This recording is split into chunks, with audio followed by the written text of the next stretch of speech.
Imate ovdje jedno fino pitanje, po meni smatram da treba o njemu govoriti. Generalno mi smo ovdje većinom balkanski narod, a mi balkanski narod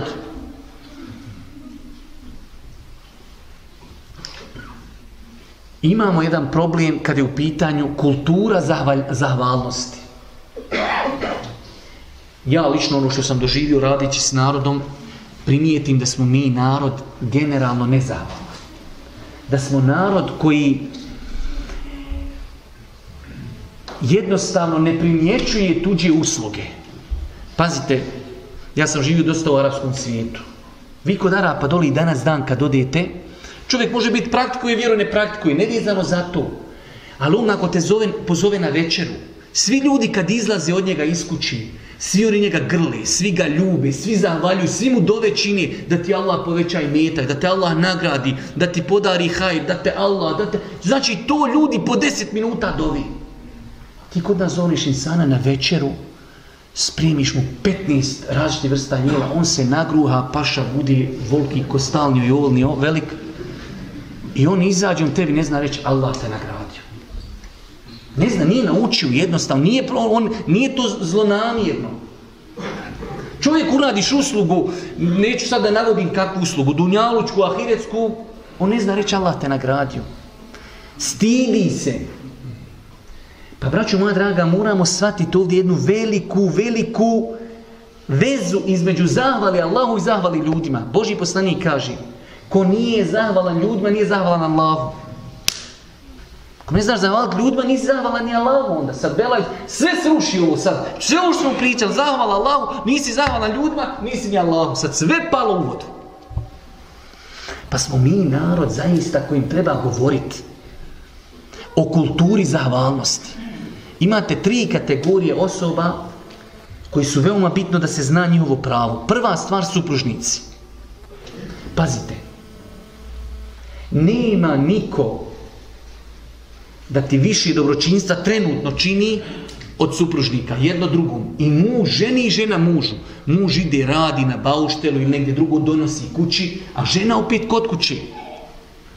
Pa su te osobe najprioritetnije da jedni drugima zahvaljuju. Tako mi Allah, pokušajte da osjetite slast zahvali. Žena ti donese večer, ti kažeš žena te Allah nagradi. Svaka čast, Allah ti podario sve najbolje. Živa mi i zdrava bila. Vjeruj da prvi će ti dan žena reći ograj susi. Ali drugi dan će biti sve ok.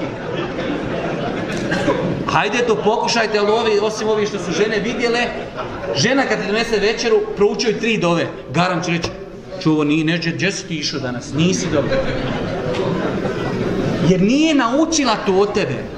I ona tebi, da ti sad doneseš 2 kese, 3 i da se ona tebi ufati i zavrati da rekni, čuvo, Allah te nagradio, pa kako nas toliko paziš, pa šta si...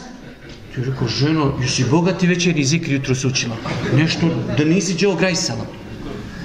Nismo mi naučili na zahvalnost.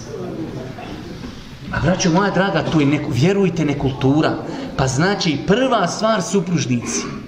Nema ništa ljepši, nema boljeg puta ka harmoniji braka, a mi nažalost nemamo dosta puta harmoniju braka, od zahvalnosti.